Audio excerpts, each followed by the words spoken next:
මොකද්ද මේ colour match එකක් කියන්නේ? මේක මොනවටද පාවිච්චි කරන්නේ? මේක හදාගන්නේ කොහොමද? අද අපි ඉගෙන ගමු ඒක ගැන.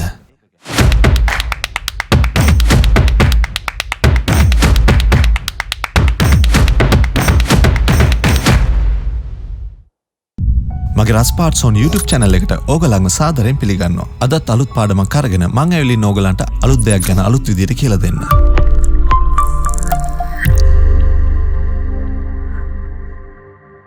කලර් මැච් එක.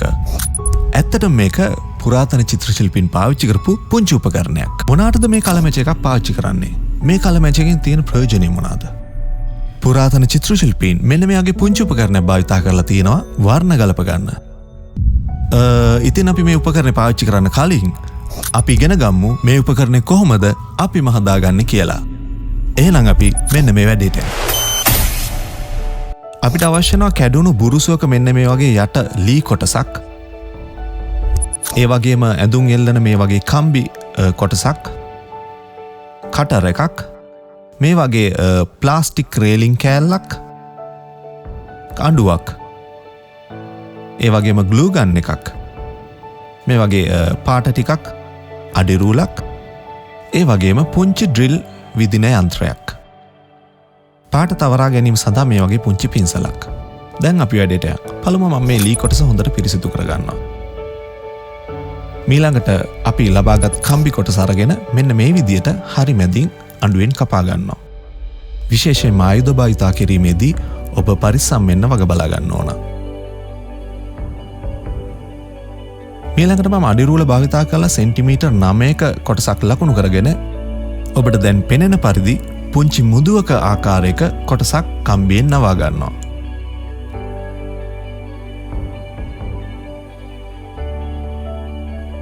අවසානයේම කොටස මේ විදිහට වෙන් කරගෙන තබා ගන්නවා. මේක තමයි අපි හදන උපකරණේ ඇහැ තියලා අපි බලන කොටස.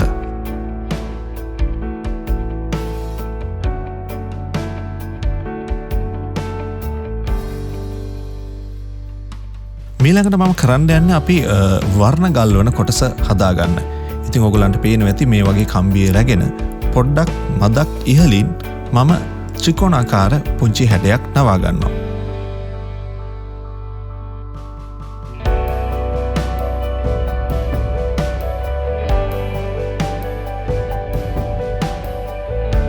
එම කොටසත් පළමු විදියටම වෙන් කරගෙන තබා ගන්නවා.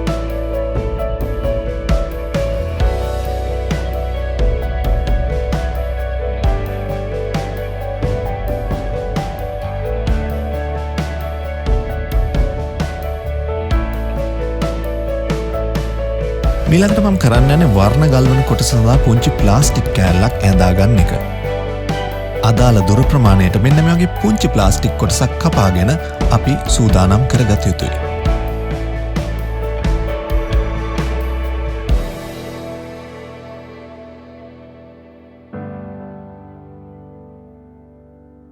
ඊළඟට එම කොටස මම කලින් සකසාගත් ත්‍රිකෝණාකාර හැඩය ඇති කම්බියට මෙන්න මේ විදිහට රඳව ගන්න ඕන.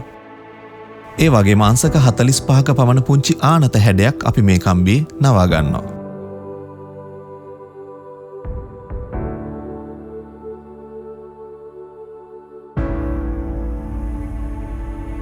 ඊළඟට කලින් සකසාගත් පින්සලේ ලී කොටසේ අපි මේ හදාගත් කම්බි ටික මෙන්න මේ ආකාරයට අපි රඳව ගන්නවා. මේ විදිහට පුංචි කොක්කක් නවා ගත්තම ඒක තවත් සවිමත් විදියට ලීයේ රැඳවිලා හිටිනවා.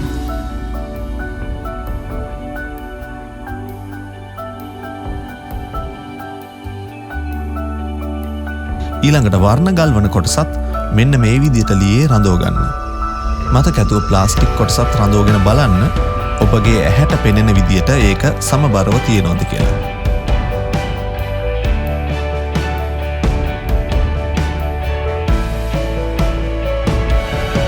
මේ සියල්ල හරියාකාරව ගම් මගින් අලවා ගන්න.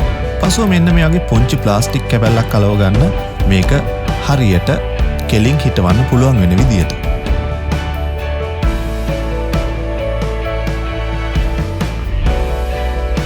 වර්ණ ගල්වන ප්ලාස්ටික් කොටසද හොඳට ගම් දමා අලවා ගන්න.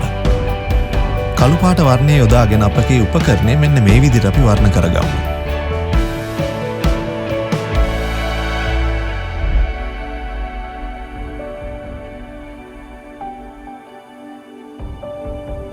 දැන් ඔබට මෙන්න මේ විදියට මෙම උපකරණය පාවිච්චි කරලා ඔබගේ ආදේශකයේ වර්ණය ගල්පා ගන්නට හැකියාව ලැබෙනවා.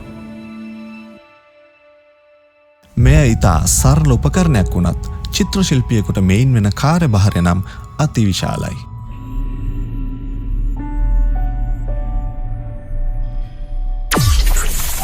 මං හිතනවා මේ පුංචි උපකරණය හදන විදිය ඔයගොල්ලන්ට පැහැදිලි වෙන්නේ නැති කියලා. එහෙනම් අපි ලබන සතියේ ඉගෙන ගමු මේ උපකරණය භාවිතා කරලා කොහොමද සිතුවමක් වර්ණ ගන්නවන්නේ නැත්නම් වර්ණ ගලපගන්නේ කියලා. මතකද subscribe කරන්න මගේ රස් පාර්ට්ස් on YouTube channel එකට. ඒ වගේම අමතක කරන්න එපා පල්ලෙහා තියෙන bell button එකත් press කරන්න.